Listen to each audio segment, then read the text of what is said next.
To begin. Are you watching closely? To begin. Clytus, I'm bored. How to start. What plaything can you offer me today? Hello and welcome to the first syllable again. Where are we since we last were here? Oh, couple things.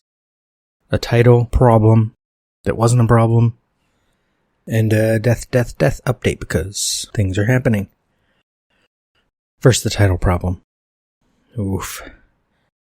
So, I've been talking about the Basara story that I'm planning to work on. To write original next. First I'm going to work on a short story. Rewriting. And then I was going to work on Choose Two Rabbits. Which, if you listen to the show, you've heard a little bit about. Lee, the puppet rabbit detective guy. And I had ideas for a few short stories involving him, because he's an easy go-to character for something very simple. But Choose Two Rabbits is definitely more complicated, more like a novel. My first time writing a mystery? I've thought about a few before, but never got to them. I think I talked about one in this show before, actually. Interestingly, that one, which was called Herkimer Floyd P.I., which I'm sure I talked about it in the show. If not, quick recap. It was an idea I had years ago, and then I found the notes for it just a few years ago. I think 2020, actually. It was a pandemic thing. I was thinking of writing it when the pandemic had us in lockdown and stuck at home and teaching from home, which was great. Basically, Herkimer Floyd P.I. was about this guy who used to play a detective in the... Originally, I conceived it as being in the 70s, but then it was going to be updated so that he was playing a detective in like the 90s on TV. But he's like this character actor who's been around for decades. Herkimer Floyd is his birth name. His professional name was something else. Henry Floyd, I think. I don't have the notes in front of me. His wife is killed and he is accused of the murder, and he has to kind of rely on things he remembers from playing a detective on TV in order to solve his own wife's murder. The problem is I didn't know how to write the mystery part. I think Lee's version is more about the characters and the larger world building and conspiracies and organized crime, less about the mystery. I think the mystery at the center of it is actually much simpler, but I haven't figured out all the details. I think I'm going to have to outline a little bit more. I did, just a few days ago, put all the notes for it onto my computer so I could sort them out into character details, plot details, Lee character details, other characters, and plot details. So I could start sorting through everything. The interesting thing there, the thing I found funny when I realized it, is Herkimer Floyd P.I. reused a couple names. Roland and... what's the wife's name? I forgot the wife's name. Roland St. Clair and... No, Roland and Claire St. James. That was it. Was that it? Or was it St. Clair? No, St. James. That they were in Herkimer's story, they were film producers, husband and wife team, director, producer, writer. They do everything, and they do stuff together. And they were possibly involved with his wife's death. It was a whole thing. Now because I never wrote the Herkimer Floyd thing, I put their names in my Lee notes. Because the names, I don't know, they're interesting to me. So now, instead of being film producers, they are theater producers, maybe expanding into film is brand new in Basara. They do have cameras, but they don't call them cameras. I know what they call them. I don't know how to introduce it because it's a weird term. I don't want them to just call it camera, but I know they take pictures. Pictures is an easy one to reuse. It's a basic word. I figure it's fine. For the actual, film presentation in a theater, I think I'm going to use, phantasmagoria, because that's a fitting term. It's an old term we used, but phantasm is just weird enough that it's the kind of thing fantasy things latch onto. So I think I could go with it. But they might be producing that and just getting into it, and they might be involved in the conspiracy, or they might be a red herring, or I don't know. But interestingly, I realized this when I brought up Herkimer Floyd today, in this, is that Roland and Claire St. James, I believe those names came from, originally, a script I wrote in the mid-90s, I want to say, it was basically a Highlander episode. Highlander, the TV show. The thing about Highlander is you weren't able to submit a script. Not that my script would have been good enough they'd ever use it or anything anyway, but I couldn't even submit it. I would have in the 90s. In the 90s, I would have been like, fuck it, I'll submit. I'm not going to be all assuming it's bad. But you couldn't submit unless you had Canadian or French citizenship, specifically. Because Highlander was produced half the season in Vancouver, half the season in Paris, every year. But I wrote a Highlander script. I also wrote a couple X-Files scripts at the time, because I was trying some things out. And I'm pretty sure Roland and Claire are characters from my Highlander script. I don't remember who they were in that, but I vaguely remember the name coming from there. Just like I know one of the characters in that was Charlotte Cuvier, a name I later used again in... I don't think that's in the Herkimer story. It wouldn't fit in Basara. Charlotte's a bit too... earth. Maybe I can find a way to vary it. Roland is just interesting enough, you know. Child Roland is classic fantasy, and the Dark Tower. So Roland works. Claire works. It's basic, it's simple, it's short. Whether or not saint is an appropriate word in Basara, it is the word I've been using for people who basically priests to any of the gods that then died in the process of being that they become sainted, or some version of that. I'm not explaining the process. I don't know, they're sanctified or whatever they are there. Yeah. Where was I? Title. So, I've been talking about the story. Choose two rabbits. The thing is, the more I talked about it here, and the more I had notes on it on my phone, in the notes app, I've forgotten what the title meant. Because I've been using like idioms and puns for Basara titles. What used to be called the Escalor, which was in a way, it's pun. A pun anyway. But I wasn't sure if I liked it anymore. It might turn into a Basaric idiom. Out of the lion's den and into the fire. Four-finger discount, when I came up with that idea, was a fairly basic notion of a short story about a heist. And so the pun being kind of this weird joke on a five-finger discount for theft, but four fingers because specifically the story hinges on the fact that Odds is missing a finger, and they have to go get her finger. I think I explained that in this show, so that's the plot. But by the time I was even close to writing it, so much more had come into the different characters and the backstory and other stuff that could be part of the heist that it was not going to be a short story, and as it turned out, was not a short story. It's, 240 pages? Something like that? I forget. And now, while I kind of like the title, I don't know if the title fits. But I don't know what title to put on it anymore. But it's that pun, and I'm like, I might keep it. I might try to come up with something else, but coming up with an idiom that fits the story of a runaway who needs to break into her family's house and steal stuff. I don't know what the idiom I need is. Finding idioms that mean things is hard. You can search idioms with specific references, like when I was looking up things for Lee, I put in rabbit idiom to see what comes up. And when I first realized a few days ago that something was wrong, I was looking it up again, and Choose Two Rabbits wasn't coming up with anything at first. Instead, it was coming up with Chase Two Rabbits. So let me explain. A more recent search did find references to Choose Two Rabbits as kind of fitting the same idiom, but I think it might make more sense as Chase Two Rabbits.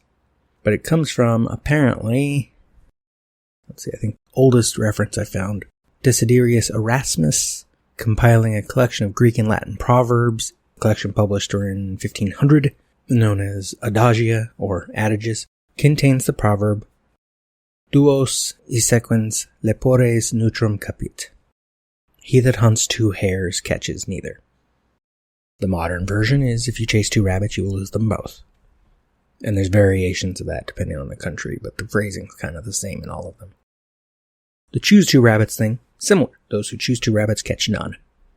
So I could go with choose two rabbits, but because it's a mystery, I think chase might sound better in the title, so I might change it.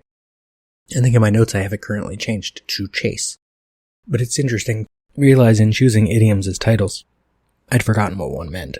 Like, one of the short stories with Lee is called Her Heart in Her Throat, which, having a heart in your throat is a thing I've definitely heard someone say before, but no one I know. I don't use it. And as a title, I don't know how quickly people want to know what it means. I don't know. I don't know how common it is. Another story I was going for, a variant of a saying, where'd it go? A wolf in Nibinos clothing, which is essentially a wolf in sheep's clothing. They don't have sheep, they have Nibinos, which are more like sheep dogs than sheep. Kind of like a cross between a goat and a sheepdog. So that's another one with Lee, and then another one called A Hungry Man is an Angry Man, which specifically involves a restaurant, so I was looking up things about food. But I liked A Hungry Man is an Angry Man. Story ideas. Okay. Her Heart in Her Throat is about Lee and a young Duero girl who has been separated from her family and needs help getting home. And she thinks that essentially the boogeyman is coming to get her. That's it. It was going to start narratively as Lee telling the story until she sits down in his office and tells her version of the story, and then he goes with her, so he takes over the narration again. Very simple. I figure it'll be pretty short, straightforward. Not a lot of world building, not a lot of Lee's life. Stuff I have in my notes for Chase 2 Rabbits. Wolf in Nibinos clothing is this sort of a Blade Runner riff. Lee is hired to hunt down a clockwork who has his control rod has malfunctioned and he got away from the family that owns him. And essentially the family has decided he's dangerous and Lee has to kill him. Simple. Basically a simple investigation. He figures out where he went, goes after him, and then similar to Her Heart in Her Throat, the clockwork would get a nice monologue of a sort before Lee either kills him or lets him go. That is Wolf in Nibinos clothing. Hungry Man is an Angry Man. It's in my notes for Chase 2 Rabbits that Lee goes to this restaurant. I don't remember what it's called offhand, but it's his restaurant he frequents often and he never has to pay. They always tell him your money's no good here because at some point in the past he did something for the woman who owns the restaurant. And she has been repaying him for years by giving him free food. Because he can eat. He doesn't need to, but he can. So he does. And Hungry Man is an Angry Man is essentially going to start with him at this restaurant. And I imagine each of these stories we get a little idea if he's just come off of some other case as it starts. I know in Chase 2 Rabbits he has just come off locating and returning a kidnapped baby to its parents. And it was a very big story. Made the news. It's on the front page of lots of papers. So Lee's kind of famous. And he's a novelty because he's a one-of-a-kind individual. So weird position for him to be in as that story begins. But each one might start with him being on the verge of some other story. So at the verge of some case he has just solved, he is at the restaurant eating. And I know the son of the woman who owns the restaurant jokes with him about, as soon as he takes over, Lee will have to start paying for his meals again. And then something happens to the owner. Probably she's killed because that's the simple way to go with it. And Hungry Man is an Angry Man. Lee, more than any other time, is very into this case. Immediately wants to solve it, wants to fix it, wants to get revenge on whoever killed her. And we'll get a flashback to whatever the case was that he did for her. So this might be a longer story. Might not be a short story. I don't know. Till I plan more for it. But it's about Lee getting kind of violent. Going after these people. Whoever it was. And I know the end of the story is that he's back at the restaurant. And he's thinking maybe this time he'll pay for his food. And the son tells him, no, your money's no good here. That's the weird thing is that the story kind of came to me with a beginning and an end. And a lack of a middle. But I love the beginning and end so much that I kind of want to write it sometime. Problem is this is the way my brain works. Too many ideas at too many times. Always so many things. That's just the Lee stories. You get back to the odds and kill stuff. And we go from First Finger Discount to Fish Out of Water, which plays with narrative structure because we have 3 narrators, Kasaya, Soraya, and Amara. Kasaya is Odd's little brother. He's telling the story about what's going on around their new home and trying to figure out what's going on in her life.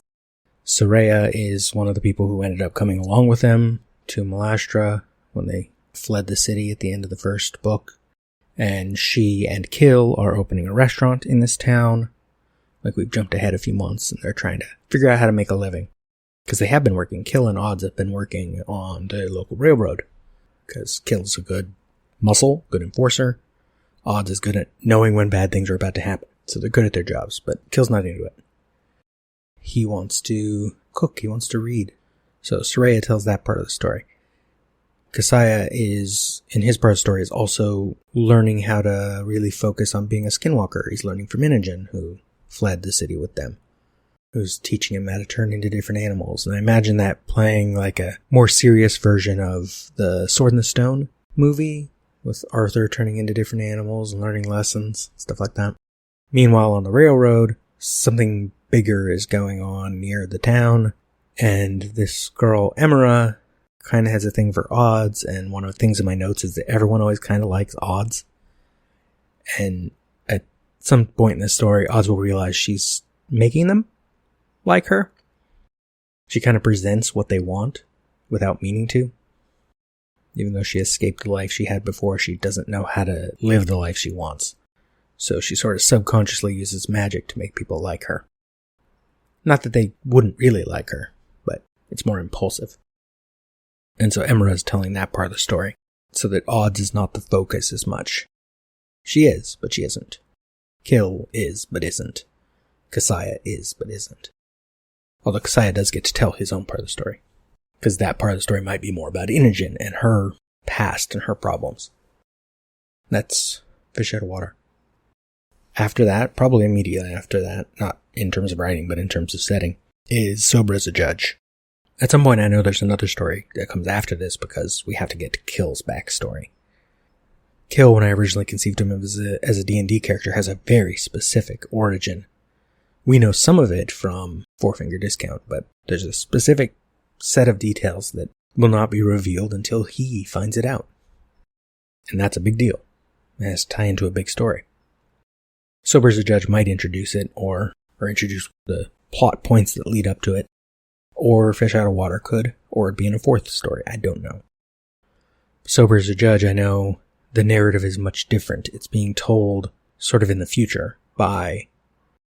I'm not looking at my notes right now, so I'm forgetting the details, but essentially, at some point in the past, Odds embraced her ability to just read minds and control people and predict when people would do bad things.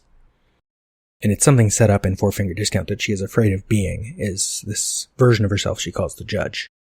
And Sober as a Judge essentially is being narrated by someone in the sort of future where she became the Judge and sort of changed the world.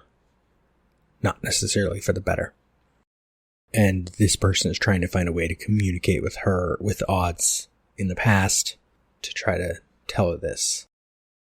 To help her not make the world go this way.